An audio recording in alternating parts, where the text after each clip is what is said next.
किसी भी वीडियो में, चाहे वो मूवी हो या तुम्हारी छोटी सी यूट्यूब वीडियो, उसमें साउंड इफेक्ट का कितना बड़ा रोल होता है यह मुझे तुम्हें बताने की जरूरत नहीं है। यह तो तुम्हें खुद पता ही होगा, लेकिन फिर भी जिन्हें पता नहीं है वो आगे बढ़ने से पहले यह क्लिप बिना साउंड इफेक्ट के देखो।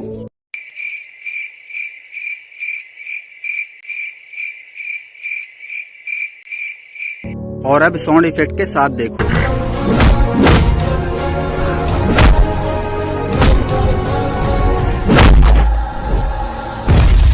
तो तुम्हें पता चल गया होगा कि साउंड इफेक्ट कितना रोल प्ले करता है किसी भी वीडियो को एक्सट्रीम बनाने के लिए। क्योंकि यार साउंड से आता है इमोशन और इमोशन से आती है फीलिंग, और जिस वीडियो को देखने में तुम्हें फील आए then this is one of the best videos for you. इसलिए अब अपनी वीडियोस में हर कोई यूज करता है साउंड इफेक्ट। और अब कुछ दिन से मैं नोटिस कर रहा हूँ कि अब तो टेक्निकल योगी जी भी यूज कर रहे हैं साउंड इफेक्ट। अगर तुम चाहो तो देख सकते हो उनकी लेटेस्ट वीडियोस को। ठीक है यार, अब यह तो बता दे कि यह कॉपीराइट फ्री है भी या नहीं। कहीं ऐसा ना हो कि हम इसे अपनी सारी वीडियोस में यूज करें और एक दिन ऐसा आए कि यह मेरा चैनल ही उड़ा दे। और साथ ही साथ यह भी बता दे भाई कि इसको डाउनलोड कैसे करना है। ओके, डाउनलोड कैसे करना है और कॉपीराइट फ्री है या नहीं ये तो मैं तुम्हें आगे बताऊंगा, लेकिन उससे पहले यह जान लो कि इसका यूज कैसे करना है। तो देखो, यह तो अपने आप में एक बड़ा टॉपिक है कि साउंड इफेक्ट को यूज कैसे करते हैं, क्योंकि बहुत छोटे छोटे पॉइंट से इसे कट करना होता है और कहीं पे तो एकदम बीच का साउंड उठाना पड़ता है जो काफी ध्यान से करना होता है। तो इसके ऊपर मैं डिटेल में वीडियो बना दूंगा अगर तुम कमेंट करके बोलोगे तो। फिलहाल शॉर्ट में बता देता हूँ कि जब तुम्हारा फ्रेम चेंज हो या फिर फ्रेम ट्रांजिशन हो या फिर कुछ एक्स्ट्रा फोटो ऐड कर रहे हो या फिर कुछ टेक्स्ट लिख रहे हो, इस टाइप से और भी बहुत कुछ कर रहे हो, तो वहाँ पे जरूरी होता है साउंड इफेक्ट का यूज करना। लेकिन ध्यान रहे कि सभी इफेक्ट में एक ही साउंड यूज नहीं करना। अगेन वही, अगर तुम्हें समझ नहीं आ रहा है तो तुम बस पहले साउंड इफेक्ट सुन लो और इसे डाउनलोड कर लो और इसी के साथ कमेंट कर देना, डिटेल वीडियो बहुत जल्द आ जाएगी। तो अब बात करते हैं कि इसे डाउनलोड कैसे करना है और यह कॉपीराइट फ्री है भी या नहीं। ठीक है, लेकिन इससे पहले तुम साउंड इफेक्ट चूज कर लो कि तुम्हें चाहिए कौन सा।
Game over.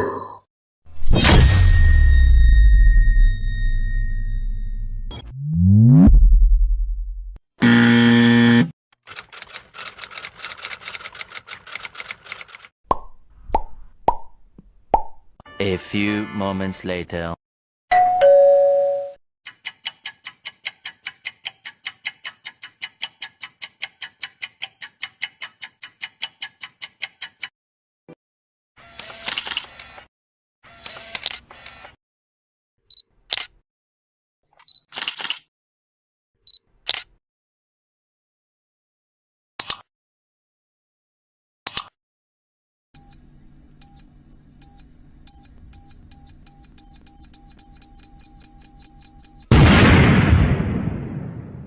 आई होप कि तुमने सारा साउंड इफेक्ट सुन लिया होगा और डाउनलोड करने की सोच रहे हो। तो इसके लिए तुम्हें कुछ नहीं करना है, बस डिस्क्रिप्शन में एक लिंक मिलेगा साउंड इफेक्ट के नाम से, उस पे टच करना, सीधे डाउनलोड हो जाएगा। और अगर तुम 1-2 साल बाद ये वीडियो देख रहे हो तो एक बार सर्च बार में जिस दिन वीडियो अपलोड हुआ है वो डेट डाल देना तुम, तो यह पूरा साउंड इफेक्ट मिल जाएगा तुम्हें। ओके, अरे यार तूने यह तो बताया ही नहीं कि यह कॉपीराइट फ्री है या नहीं। ओके, बताता हूँ, लेकिन उससे पहले जब तुम यहाँ तक आ ही गए हो तो जाओ कमेंट सेक्शन में और जाकर अपनी हाजिरी बनाओ 333 टाइप करके। मैं भी तो देखूं कि आज की क्लास में कौन प्रेजेंट है और कौन नहीं। ओके, तो अब बात करते हैं कि यह साउंड इफेक्ट कॉपीराइट फ्री है या नहीं। तो देखो, यह साउंड इफेक्ट नहीं बल्कि सारा साउंड इफेक्ट तुम्हारे लिए फ्री ही रहता है, इसलिए तुम साउंड इफेक्ट को यूज करते टाइम इतना सोचा नहीं करो, डायरेक्ट यूज कर लिया करो। अगर कोई साउंड इफेक्ट पेड है तो वो वहीं पे पेड रहेगा, चाहे तो वो डाउनलोड ही नहीं होगा, या फिर वो लॉक रह सकता है, या फिर कुछ भी हो, लेकिन वो डाउनलोड नहीं होगा। लेकिन वो एक बार डाउनलोड हो गया तो उसे कोई भी यूज कर सकता है, उसके क्रिएटर को पता ही नहीं चलेगा कि इसे यूज कौन कर रहा है, क्योंकि इसमें कंटेंट आईडी नहीं होता है। लेकिन सिर्फ साउंड इफेक्ट का यूज करोगे तो वीडियो उतना अच्छा नहीं बनेगा जितना कि बैकग्राउंड म्यूजिक यूज करने से बनेगा। तो इसके लिए यह वाले वीडियो पर क्लिक करो और कोई भी copyright free background music use करके वीडियो को एक्सपोर्ट कर लो, और फिर उसके बाद यह वाले वीडियो पर क्लिक करके यह जान लो कि वीडियो को यूट्यूब ऐप से, क्रोम से, अनलिस्टेड मोड में या प्राइवेट, आखिर कहां से और कौन से मोड से अपलोड करना चाहिए।